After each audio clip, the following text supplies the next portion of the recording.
गोलू की गुप्त योजना।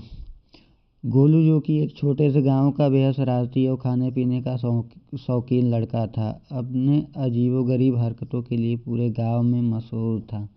वह जहाँ भी जाता वहाँ कोई न कोई गड़बड़ जरूर करता। उसकी दोस्ती छुटकू और पिंकी से थी, जो उसके कारनामों में अक्सर उसका साथ देती थी।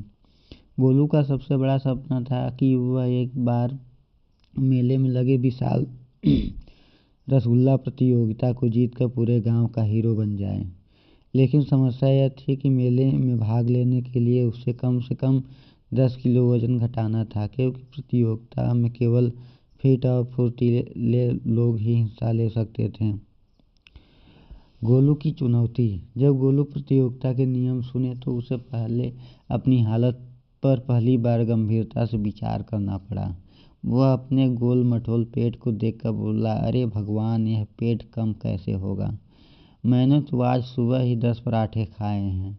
उसके दोस्त छुटकू ने सुझाव दिया, गोलू, हमें एक योजना बनानी होगी। पहले तुम्हें दौड़ना सिखाते हैं। गोलू ने दौड़ने का प्रयास किया। पहले ही कदम पर वह गिर पड़ा और बोला, अरे यह क्या है? मेरा पैर तो मेरे पैर से तेज दौड़ता है। पिंकी ने कहा, गोलू, अगर तुम्हें सच में प्रतियोगिता जीतनी है तो तुम्हें अपनी डाइट पर ध्यान देना होगा। गोलू ने गंभीरता से सिर हिलाया और उसी शाम हलवाई की दुकान पर पहुंच गया। हलवाई ने पूछा, क्या चाहिए गोलू? गोलू ने कहा, बस देख रहा हूँ कि डाइट पर क्या क्या रखा है। हलवाई ने ठहाका लगाते हुए कहा, यह हर चीज़ तुम्हारे डाइट के खिलाफ है। गोलू ने सोचा, यह डाइट मेरे बस की बात नहीं, कुछ और सोचना पड़ेगा। गोलू का अनोखा वर्कआउट। अगले दिन छुटकू ने एक योजना बनाई। उसे कहा, गोलू, वर्कआउट का सबसे मज़ेदार तरीका है कि हम तुझे पतंग उड़ाने के लिए छत पर दौड़ाएं। गोलू छत पर पतंग उड़ाने गया, लेकिन जैसे उसने पतंग का धागा पकड़ा, पतंग उड़ने की बजाय खुद गोलू गिर पड़ा। पिंकी बोली, यह वर्कआउट नहीं है, कॉमेडी शो बन गया है। गोलू ने हंसते हुए कहा, क्या करे, यह पतंग भी मेरे वजन से डर गई। गोलू और गुप्त योजना। अब गोलू ने अपनी खुद की योजना बनाई। उसने कहा, मैं मेले में जाकर रसगुल्ला प्रतियोगिता का नियम बदलवा दूंगा। उसने मेला आयोजक से कहा, देखिए, वजन तो हमारे गांव के खाने की पहचान है। अगर आप वजन घटाने की शर्त हटा दें तो पूरा गांव प्रतियोगिता में हिस्सा लेगा।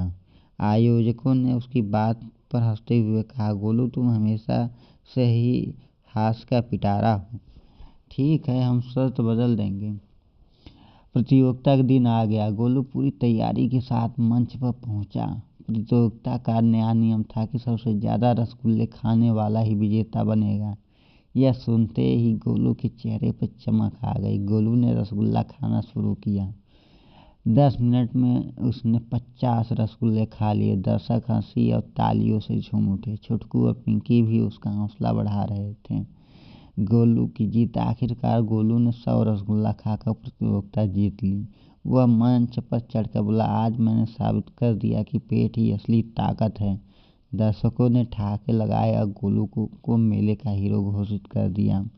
गोलू ने अपने अनोखे अंदाज और हास्य से सबका दिल जीत लिया। उसकी यह कहानी गांव में हर बच्चों को यह सिखाती है कि खुशी और हंसी की असली ताकत है।